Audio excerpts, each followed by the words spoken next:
हाँ, इसका मतलब है कि अब ये लोग भूखे भेड़ियों की तरह हम पर टूट पड़ने के लिए बेचैन होंगे। तुम ऐसा करो कि फौरी तौर पर अलेक्जेंडर को कॉल करके यहाँ बुला लो, ताकि अलेक्जेंडर, मैं और तुम मिलकर कोई ऐसा हतमी लाहा अमल तय कर सके जिससे हमारी कामयाबी यकीनी हो जाए।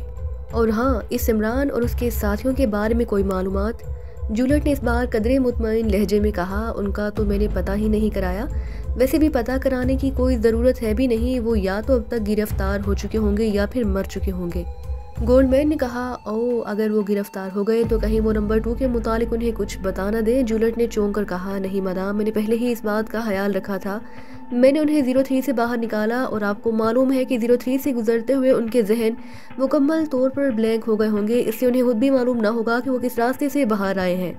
जब उनके जहनों ने काम किया होगा तो वो दरख्तों के एक झुंड में मौजूद होंगे और बस। अलबत्ता उस इमरान के इसरार पर मैंने उसे एक मखसूस ट्रांसमीटर दे दिया और अपनी मखसूस फ्रीक्वेंसी भी बता दी थी, ताकि अगर वो कॉल करना चाहे तो उस पर करे। गोल्डमैन ने तफसील बताते हुए कहा और जूलियट ने इत्मीनान भरे अंदाज में सर हिला दिया। इमरान बड़े इत्मीनान भरे अंदाज में कार चलाता हुआ 1130 क्लब के सामने पहुंच गया। क्लब वाकई वसी और अरीज रकबे में फैला हुआ था और क्लब की एक मंजिला इमारत भी जदीद अंदाज में तामीर शुदा थी। एक बड़ा सा नियॉन साइन इमारत पर मुसलसल जल बुझ रहा था, जिस पर 1130 क्लब लिखा हुआ था। इमरान कार आगे बढ़ाए ले गया और फिर काफ़ी आगे जाकर उसने कार को एक इमारत की ओट में रोक दिया। वो बैग उठाओ जिसमें असलहा मौजूद है, इमरान ने टाइगर से कहा और टाइगर ने अपने पैरों में रखा हुआ बड़ा सा बैग उठाकर इमरान की ओर बढ़ा दिया। इमरान ने बैग की जिप खोली और उसमें से एक छोटा सा डिब्बा निकालकर उसने उसे खोला तो उसके अंदर 10 छोटे छोटे सुरख रंग के कैप्सूल मौजूद थे। इमरान ने एक कैप्सूल निकाल कर अपने मुंह में रखा और उसे साबित ही निगल गया। ये कैप्सूल निगल लो, ये 48 घंटों तक तुम्हें ऐसे बनाए रखेंगे कि इस दौरान कोई कैमरा हमारी तस्वीर ना बना सकेगा और जब तस्वीर ना बन सकेगी तो कंप्यूटर भी ना चेक कर सकेगा। इमरान ने डिब्बा साथ बैठी हुई जूलिया की ओर बढ़ाते हुए कहा, कैमरा तस्वीर ना बना सकेगा? क्या मतलब? ये कैसे मुमकिन है? जूलिया ने इंतहाई हैरत भरे लहजे में पूछा। उसे शायद इमरान की बात पर यकीन न आया था और इमरान मुस्कुरा दिया। ये कैप्सूल आमतौर पर R2 कैप्सूल कहलाते हैं। गो इनकी कारकर्दगी यही समझी जाती है कि जिस जगह इनको फाड़ा जाए वहाँ मौजूद हर शख्स वक्ती तौर पर अंधा हो जाता है, लेकिन इनके अंदर मौजूद रेज इसके अलावा भी एक और काम करती हैं। ये इंसानी खून के साथ शामिल होकर जिस्म के अंदर हर तरफ फैल जाती हैं। इस तरह इंसानी खाल के अंदर रोशनी से भर जाती है और जिस तरह एक्सरेज इंसानी खाल को क्रॉस कर जाती हैं, इस तरह इनके अंदर फैल जाने की वजह से कंप्यूटर चेकिंग कैमरे से निकलने वाली शुआएं भी जिस्म को क्रॉस कर जाएंगी और तस्वीर कैमरे की फिल्म पर न आ सकेगी। एक लिहाज से हमारा वजूद कैमरे के लिए अदम वजूद बन जाएगा। ये मुख्तसर सी बात है, बाकी साइंसी तफसील बताने का फ़िलहाल वक्त नहीं। अगर तुम्हें ज़रूरत हो तो टाइगर की शागिर्दी इख्तियार कर लेना, वो तुम्हें पढ़ा देगा। इमरान ने मुस्कुराते हुए कहा, कमाल है, बाज़-औक़ात तो तुम मुझे साइंसी जादूगर लगने लगते हो। जूलिया ने हैरत भरे लहजे में कहा और डब्बे से एक कैप्सूल निकाल कर मुँह में डाला और निकल गई। फिर डिब्बा उसने पीछे बैठे हुए साथियों की ओर बढ़ा दिया। साइंस बहुत बड़ा जादू है जो हम सबके सर चढ़कर बोल रहा है। अलबत्ता जादूगर बनने के लिए मज़ीद मेहनत और रिसर्च करना पड़ती है, मुतालिया करना पड़ता है और ये सब कुछ खून जिगर पिलाए बगैर मुमकिन नहीं। और लोग आमतौर पर खून जिगर को अपने जिगर तक ही महफूज रख लेते हैं, इसलिए वो साइंस का सिर्फ वही जाविया समझते हैं जो उन्हें समझाया जाता है। जैसे तुम लाखों करोड़ों बार कार में बैठी हो, लेकिन तुमने कभी ये ना सोचा होगा कि पेट्रोल को तवानाई में तब्दील करने का जादू कैसे मुकम्मल किया जाता है। इमरान ने मुस्कुराते हुए कहा और जूलिया ने सर हिला दिया। इमरान ने कैप्सूल का डिब्बा वापस लेकर उसे बैग में डाल दिया, क्योंकि अभी उसमें 5 कैप्सूल मौजूद थे। और फिर उसने असलहा बैग से निकालकर साथियों में तकसीम करना शुरू कर दिया।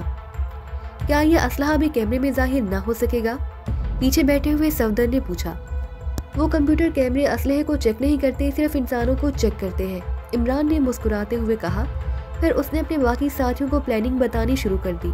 प्लानिंग के तहत उन्होंने सबसे पहले उस ज़ोलान पर काबू पाना था। फिर उसकी मदद से उन्होंने हिफाजती इंतजामात को बेकार करके उस हिस्से तक पहुंचना था जहां डॉक्टर हिदायतुल्लाह को रखा गया था। ज़ोलान का दफ्तर चूंकि उस हिस्से में था जहां तक पहुंचते पहुंचते वो कैमरों से चेक हो सकते थे, इसलिए इमरान ने ये कैप्सूल इस्तेमाल किए थे। ये कार हम यहीं छोड़ देंगे ताकि वापसी के वक्त उसे इस्तेमाल किया जा सके, वरना ये नज़रों में आ जाएगी, इमरान ने कहा। और फिर वो दरवाज़ा खोलकर नीचे उतर आया। बाकी साथी भी नीचे उतरे और फिर वो मुड़कर पैदल ही 1130 क्लब की तरफ बढ़ने लगे। उनके चेहरों पर इश्तियाक आमेज जोश फैला हुआ था, क्योंकि उन्हें अच्छी तरह मालूम था कि ये ऑपरेशन उनके इस मिशन का अहम तरीन हिस्सा है और जहाँ हर किस्म के हालात से उनका वास्ता पड़ सकता है। वो मौत का भी शिकार हो सकते हैं और कामयाब भी हो सकते हैं। दोनों ही सूरतें मुमकिन थी, लेकिन चूंकि मौत का लफ्ज उन्होंने अपनी लुगत से ये सोचकर खारिज कर रखा था कि जब मौत ने आना है तो फिर उसे कोई नहीं रोक सकता, इसलिए मौत से डरना एक फजूल अमल है और जब तक मौत ने नहीं आना उन्हें कोई मार नहीं सकता। इसलिए वो ज़हनी तौर पर पुरजोश होने के बावजूद मुतमईन थे। इमरान के चेहरे पर अलबत्ता गहरे इत्मीनान के तासुरात इस तरह छाए हुए थे जैसे वो किसी खौफनाक मिशन पर काम करने की बजाय अपने किसी पसंदीदा तफरीह के लिए 11:30 क्लब में जा रहा हो। थोड़ी देर बाद वो क्लब के कंपाउंड गेट से अंदर दाखिल हुए और इमारत की तरफ बढ़ने लगे। क्लब में आने जाने वालों का खासा रश था, लेकिन गेट पर 4 मुसल्लह अफराद भी मौजूद थे जो बड़े गौर से एक एक आदमी को इस तरह देख रहे थे जैसे कसाई बकरे को नजर ही नजर में टटोल लेते हैं कि उनमें से कितना गोश्त निकलेगा। जिस पर उन्हें कोई शक गुजरता वो उसे रोककर पूछगछ भी कर लेते थे। इमरान और उसके साथियों की जैसे जेबों में कागजात मौजूद थे और उन कागजात की रो से इमरान हाथ के स्पेशल कंप्यूटर सेक्शन का इंचार्ज फिलिप्स था। जूलियट से उसने फिलिप्स के लहजे में मालूम कर लिया। इस तरह बाकी साथियों के पास भी कागजात मौजूद थे। इमरान बड़े इत्मीनान से चलता हुआ गेट की तरफ बढ़ता चला गया और फिलिप्स तो मुड़ जहाँ। अचानक एक मुसल्लह आदमी ने आगे बढ़कर हैरत भरे अंदाज में उसे रोकते हुए कहा, क्यों मैं यहाँ नहीं आ सकता था? इमरान ने मुकामी लहजे में बात करते हुए कहा, अरे नहीं फिलिप्स, ये बात नहीं, लेकिन तुम तो क्लब वगैरह में कम आते जाते रहते हो, ये कौन है? उस आदमी ने मुस्कुराते हुए कहा, ये मेरे दोस्त हैं, हमने ज़ाती तौर पर एक एंजॉय ग्रुप बनाया हुआ है। इमरान ने मुस्कुराते हुए जवाब दिया, ओके ठीक है, जाओ और एंजॉय करो। उस आदमी ने मुस्कुराते हुए कहा और इमरान सर हिलाता हुआ गेट की ओर बढ़ गया। गेट क्रॉस करने के बाद वो एक बहुत बड़े हाल में पहुंच गए जो औरतों और मर्दों से तकरीबन भरा पड़ा था। एक तरफ बड़ा सा काउंटर था। इमरान इत्मीनान से चलता हुआ काउंटर की तरफ बढ़ गया। काउंटर पर 4 लड़कियां काम में मसरूफ थी। यस सर, एक लड़की ने फारिग होते ही इमरान से मुखातिब होकर कहा, जोलान से कहो कि कंप्यूटर सेक्शन से फिलिप्स आया है, एक इंतहाई अहम बात करनी है उससे। इमरान ने इंतहाई संजीदा लहजे में कहा, यस सर, लड़की ने कहा और काउंटर के नीचे से उसने सुरख रंग का एक इंटरकॉम उठाकर ऊपर काउंटर पर रखा। 3 नंबर प्रेस करके बात कर लीजिए, लड़की ने इमरान से मुखातिब होकर कहा और एक बार फिर काम में मसरूफ हो गई। इमरान ने सर हिलाते हुए रिसीवर उठाया और 3 नंबर प्रेस कर दिया। यस। दूसरी तरफ से एक निस्वानी आवाज़ सुनाई दी, जोलान से बात कराओ, मैं कंप्यूटर सेक्शन का फिलिप्स काउंटर से बात कर रहा हूँ। इमरान ने संजीदा लहजे में कहा। होल्ड करें, दूसरी तरफ से बोला गया और फिर चंद लम्हों बाद उसी लड़की की आवाज़ दोबारा सुनाई दी। फरमाइए क्या काम है आपको? लड़की ने पूछा। उससे अहम बात करनी है, इमरान ने होंठ चबाते हुए कहा। बॉस बेहद मसरूफ है, आप आइंदा हफ्ते ट्राई कीजिए, तब आपको वक्त मिल सकेगा। दूसरी तरफ से सर्द लहजे में कहा गया और उसके साथ ही राब्ता खत्म कर दिया गया। हेलो, मैं फिलिप्स बोल रहा हूँ। इमरान ने राब्ता हो जाने के बाद इस तरह कहा जैसे उसकी बात अभी जारी हो। ठीक है, मेरे साथ 4 साथी भी हैं। इमरान ने एक लम्हा रुककर कहा जैसे वो दूसरी तरफ से होने वाली बात सुन रहा हो। ओके शुक्रिया, हम आ रहे हैं। इमरान ने एक बार फिर चंद लम्हे रुककर मुस्कुराते हुए कहा और रिसीवर रख दिया। उसने फौरी वक्त दे दिया है, आप किसी आदमी को साथ भेज दें। इमरान ने लड़की से मुखातिब होकर कहा। जी अच्छा, लड़की ने कहा और एक साइड पर खड़े नौजवान को इशारा से बुलाया। Yes madam. उस नौजवान ने तेजी से आगे बढ़ते हुए पूछा, बॉस के पास ले जाओ इन्हें। बॉस ने उन्हें फौरी मुलाकात का वक्त दे दिया है। आए जनाब, उस नौजवान ने कहा और इमरान लड़की का शुक्रिया अदा करके उस नौजवान के पीछे चल पड़ा। वो नौजवान उन्हें एक राहदारी में ले आया। उस राहदारी के आखिर में एक लिफ्ट थी। हर जगह मुसल्ले मुहाफिज मौजूद थे, लेकिन हर एक के पूछने पर उस आदमी ने यही बताया कि फ़ोन पर बॉस ने उन्हें फौरी मुलाकात का वक्त दे दिया है और सबने सर हिला दिया। लिफ्ट के जरिए वो नीचे एक और राहदारी में पहुंचे। फिर राहदारी के आखिर में एक लोहे के दरवाजे पर पहुंचकर वो नौजवान रुक गया। उस दरवाजे के सामने ही एक मुसल्ले मुहाफिज मौजूद था। दरवाजे पर सुरख रंग का बल्ब जल रहा था। बॉस ने उन्हें फौरी वक्त का दे दिया है। नौजवान ने उस मुहाफिज से मुखातिब होकर कहा, अच्छा ठीक है, जाओ तुम। उस मुहाफिज ने कहा और वो नौजवान वापस मुड़ गया। क्या नाम है आपका? उस मुहाफिज ने एक साइड की दीवार पर हाथ फेरते हुए कहा। उसके हाथ फेरते ही दीवार में खाना खुल गया जिसके अंदर एक इंटरकॉम मौजूद था। पहले तुम अपना नाम बताओ। इमरान ने मुस्कुराते हुए कहा। मेरा नाम क्यों? तुम्हें मेरे नाम से क्या मतलब है? मुहाफिज ने बुरी तरह चौंकते हुए कहा, ताकि मैं जोलान को बता सकूं कि तुम्हारा फला आदमी बेहद बाइखलाक है जो हर आने वाले से इंतहाई बाइखलाक अंदाज में बात करता है, वरना मैंने अक्सर मुहाफिजों को देखा है कि उन्हें बात करने की भी तामीज़ नहीं होती। इमरान ने मुस्कुराते हुए कहा और मुहाफिज का चेहरा बेइख्तियार खिलखिला उठा। ओ जनाब, ये तो आपकी बड़ी मेहरबानी होगी, मेरा नाम एंथनी है, मुहाफिज ने होश होते हुए कहा। लेकिन उसी लम्हे इमरान का बाजू घुमा और उसकी मुड़ी हुई उंगली का हुक पूरी कुव्वत से ठीक एंथनी की खोपड़ी पर पड़ा और एंथनी बुरी तरह चीखा और नीचे गिरा। उसी लम्हे जूलिया की लात घूमी और उसके जूते की नोकेली टो पूरी कुव्वत से नीचे गिरकर उछलते हुए एंथनी की कनपट्टी पर पड़ी और एंथनी यकलहत एक झटका खाकर बेहिसो हरकत हो गया। इसे साइड पर कर दो और रुकब का ख्याल रखना, इमरान ने दूसरे साथियों से कहा और फिर हाथ बढ़ाकर उसने रिसीवर उठा लिया। इंटरकॉम सादा था, उस पर कोई बटन वगैरह ना था, इसलिए इमरान समझ गया कि लाइन डायरेक्ट है। यस। दूसरी तरफ से एक वर्राती हुई इंतहाई सख्त आवाज़ सुनाई दी। एंथनी बोल रहा हूँ बॉस, मादाम बायर तशरीफ लाई है, उनका कहना है कि वो छुप कर आई है, इसलिए पहले से इत्तला नहीं दे सकी।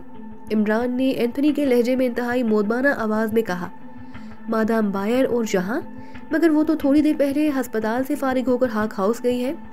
दूसरी तरफ से बोलने वाले के लहजे में मर जाने की हद तक हैरत थी। आप खुद बात कर लें बॉस, इमरान ने एंथनी के लहजे में कहा और फिर एक लम्हा रुककर उसने बायर के लहजे में बात करनी शुरू कर दी। जल्दी खोलो दरवाज़ा जोलान, it is top emergency. Yes madam, मैं खोलता हूँ, बायर की आवाज़ सुनते ही जोलान ने इंतहाई बौखलाए हुए लहजे में कहा और इमरान ने मुस्कुराते हुए रिसीवर वापस रख दिया। उस एंथनी को साथ ले चलना, यहाँ पड़ा रहा तो मामला मशकूक हो जाएगा।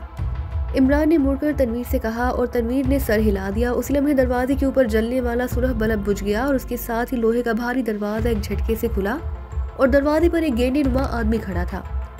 इमरान ने यकलहत पूरी कुव्वत से उसे अंदर धकेला और वह आदमी 2 कदम तो लड़खड़ाया और फिर उछलकर पुष्ट के बल नीचे गिरा। लेकिन नीचे गिरते ही वो वाकई हैरत अंगेज फुर्ती से वापस उठा ही था कि इमरान का हाथ पूरी कुव्वत से घूमा और वह आदमी गेंडे जैसा जिस्म रखने के बावजूद इस तरह उछलकर साइड की दीवार से एक धमाके से जा टकराया जैसे किसी द्यों ने किसी बच्चे को थप्पड़ मार दिया हो। हालांकि बज़ाहिर सूरत हाल इससे मुख्तलिफ नजर आती थी। जोलान द्यो लगता था और इमरान जिसामत के लिहाज से उसके सामने बच्चा था। दीवार से टकराकर वो नीचे गिरा ही था कि इमरान ने बिजली की सी तेजी से आगे बढ़कर उसकी गर्दन पकड़ ली। एक बार फिर जोलान बुरी तरह चीखता हुआ फिजा में किसी गेंद की तरह उड़ता चला गया। काफी बुलंदी पर पहुंचकर वो किसी भारी बोरे की तरह नीचे आया ही था कि इमरान ने उछलकर अपना दायां घुटना ऊपर किया और उसके साथ ही कटाक की तेज आवाज नीचे पुष्ट के बल गिरते हुए जोलान की पुष्ट से बरामद हुई। वो पुष्ट के बल ऐन उसी जगह नीचे गिरा जिस जगह इमरान ने घुटना ऊपर किया था और एक बार फिर जोलान के हलक से चीख निकली और वो पलटकर मुंह के बल नीचे गिरा और उसका जिस्म एक लम्हे के लिए जरा सा टेढ़ा मेढ़ा हुआ, फिर साकत हो गया। इस दौरान इमरान के साथी अंदर आकर लोहे का दरवाजा बंद कर चुके थे। ये एक काफी वसी और दफ्तर के अंदाज में सजा हुआ कमरा था जिसके एक तरफ महागनी की एक झाजी साइज की ऑफिस टेबल पड़ी थी जिस पर 2 इंटरकॉम और एक फोन पड़ा हुआ था। इमरान में इसकी साइड से घूमकर तेजी से उठी कुर्सी की तरफ बढ़ा। उसने देखा कि मेज के किनारे पर मुख्तलिफ रंग के बटनों की एक तवील कतार मौजूद थी। वो इत्मीनान से कुर्सी पर बैठा और फिर उसने हाथ बढ़ाकर नीले रंग का इंटरकॉम उठा लिया। यस बॉस, वो पाकिस्तान का डॉक्टर साइंसदान हिदायतुल्लाह क्या कर रहा है, किस पोजीशन में है? मुझे भी इत्तला मिली कि उसने खुदकुशी की कोशिश की है, इमरान ने जोलान के लहजे में बात करते हुए कहा। खुदकुशी की कोशिश? अरे नहीं बॉस, ऐसा कैसे मुमकिन है, उसकी तो मुसलसल निगरानी की जा रही है। दूसरी तरफ से हैरत भरे लहजे में कहा गया, तुम इन साइंसदानों को नहीं जानते। ये लोग खुदकुशी करने के लिए इंतहाई हैरत अंगेज तरीके ढूंढ निकालते हैं। ऐसा करो कि फौरन डॉक्टर हिदायतुल्लाह को मेरे दफ्तर में ले आओ, अभी और इसी वक्त। मैं खुद उसके दांतों को चेकअप करना चाहता हूँ और मैं जहाँ इंतहाई इमरजेंसी कॉल के इंतजार में हूँ, इसलिए खुद नहीं जा सकता। ओ सर, आप 31 को कॉल करके कह दें, वरना वो किसी सूरत भी डॉक्टर हिदायतुल्लाह को बाहर ना निकालेगा। दूसरी तरफ से कहा गया, तुम जाओ, मैं कह देता हूँ, मुझे मालूम है। इमरान ने इस तरह सर्द लहजे में कहा और इंटरकॉम का क्रेडल दबाकर उसने वैसे ही एक नंबर प्रेस कर दिया। Yes boss. 31, तुम्हारी आवाज़ को क्या हो गया? बॉस, मैं तो 33 हूँ, 31 तो नहीं। दूसरी तरफ से बौखलाई हुई आवाज़ सुनाई और इमरान के लबों पर हल्की सी मुस्कुराहट उभर आई। लेकिन मैंने तो 8 नंबर प्रेस किया है और 8 नंबर 31 का था, क्या नंबरों में गड़बड़ हो गई है? इस बार इमरान के लहजे में भी हैरत का आंसर नुमाया था। और बॉस, 31 का नंबर तो 4 है, 8 तो 33 का नंबर है। दूसरी तरफ से इमरान की तवक्का के ऐन मुताबिक कहा गया और इमरान अब खुलकर मुस्कुरा दिया। अरे ओ, दरअसल जहनी दबाव इस कदर बढ़ गया है कि मैं नंबर ही भूल गया हूँ। ओके, इमरान ने कहा और क्रेडल दबाकर उसने इस बार 4 नंबर प्रेस कर दिया। जाहिर है उसे तो मालूम ना था कि 31 कौन सा नंबर है, इसलिए उसके पास सिवाय इस तरीके से मालूम करने की और कोई तरीका ना रहा था। यस बॉस, राब्ता कायम होते ही एक और मर्दाना आवाज़ सुनाई दी। मैंने हिदायत दे दी है कि डॉक्टर हिदायतुल्लाह को फौरी तौर पर मेरे दफ्तर पहुंचाया जाए, समझे? इमरान ने सख्त लहजे में कहा। यस सर, अभी 11 ने मुझे कॉल किया, उसने मुझे बताया कि वो डॉक्टर को लेने आ रहा है, दूसरी तरफ से कहा गया और इमरान एक बार फिर मुस्कुरा दिया।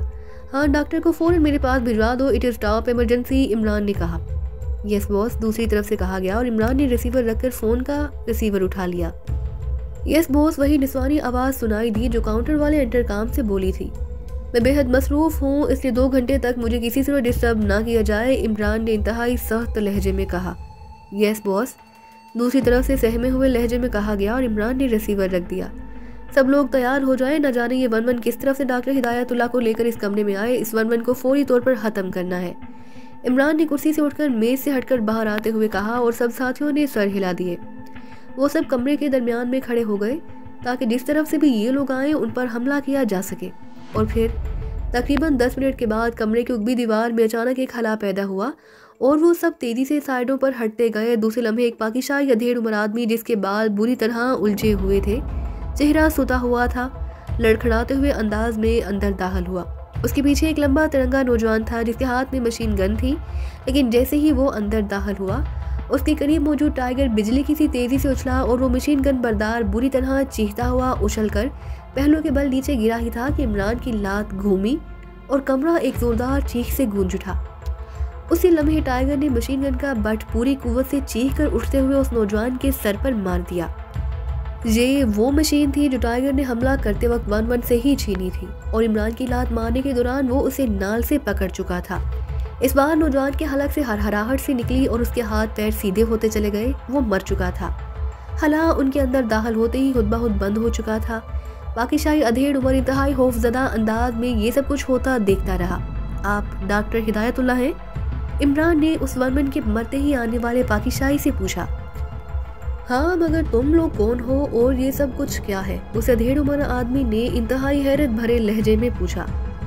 मेरा नाम अली इमरान है डॉक्टर, और जो सब मेरे साथी हैं। हमारा ताल्लुक पाकिस्तान सीक्रेट सर्विस से है और हम आपको उन लोगों की गिरफ्त से रिहाई दिलाने के लिए यहाँ आए हैं, इमरान ने इंतहाई संजीदा लहजे में कहा। Pakistan secret service? मगर तुम तो मुकामी लोग हो। डॉक्टर हिदायतुल्लाह की आंखें ऐनक की शीशों के पीछे हैरत से फैलती चली गईं। हम मेकअप में हैं, इमरान ने कहा और तेजी से फर्श पर पड़े हुए जोलान की तरफ बढ़ता गया। उसे झुककर जोलान का मुंह और नाक दोनों हाथों से बंद किया। चंद लम्हों बाद ही जोलान के जिस्म में हरकत पैदा हुई तो इमरान पीछे हट गया। चंद लम्हों बाद जोलान के हलक से करा निकली और उसके साथ ही उसकी आंखें एक झटके से खुल गईं। उसकी आंखें खुलते ही इमरान ने लात उसकी गर्दन पर मखसूस अंदाज में रखकर तेजी से घुमा दी और जोलान के सिर्फ सिमटते हुए बाजू दोबारा सीधे हो गए, क्योंकि उसका निचला जिस्म तो मुकम्मल तौर पर मफलूज हो चुका था, क्योंकि इमरान ने पहले ही घुटने की जर्ब मखसूस अंदाज में लगाकर रीढ़ की हड्डी का मखसूस मोहरा तोड़ दिया था। जहां से बाहर जाने का खुफिया रास्ता कौन सा है? ऐसा रास्ता जहां से किसी की नज़रों में आए बगैर बाहर जाया जा सके, इमरान ने गराते हुए कहा और साथ ही पैर को ज़रा सा और मोड़ दिया और जोलान का चेहरा बुरी तरह मसे होता चला गया। बताओ वरना, इमरान ने गराते हुए कहा। तीसरे बटन को दबाने से स्पेशल भी खुलता है, जोलान ने रुक रुक कर कहा और इमरान ने बिजली की सी तेजी से पैर को पूरी तरह मोड़ दिया। जोलान का चेहरा यकलहत पूरी तरह मसे हुआ और फिर उसके नाक और मुंह से खून की दहारें उबल पड़ी। उसकी गर्दन एक झटके से ढलक गई। वो मर चुका था। 11 पहले ही खोपड़ी तड़वा कर मरा पड़ा था, इसलिए इमरान जोलान के हलाक होते ही तेजी से मेज के उस किनारे की तरफ बढ़ा जिस पर बटनों की कितारें मौजूद थी। कहीं उसने गलत बटन ना बता दिया हो, सफदर ने कहा। नहीं, जिस हालत में उसने बताया है इस हालत में शऊर की बजाय लाशऊर काम करता है और लाशऊर गलत बात नहीं कहता, इमरान ने सर हिलाते हुए कहा और मेज के किनारे पर बाहर की तरफ से तीसरा बटन उसने प्रेस कर दिया। दूसरे लम्हे फर्श का एक कोना जो सोफे के बाद हाली था किसी ढक्कन की तरह ऊपर को उठता चला गया। आइए डॉक्टर साहब, अब हमने फौरी तौर पर यहाँ से निकलना है, इमरान ने डॉक्टर हिदायतुल्लाह को बाजू से पकड़कर इस कोने की तरफ ले जाते हुए कहा।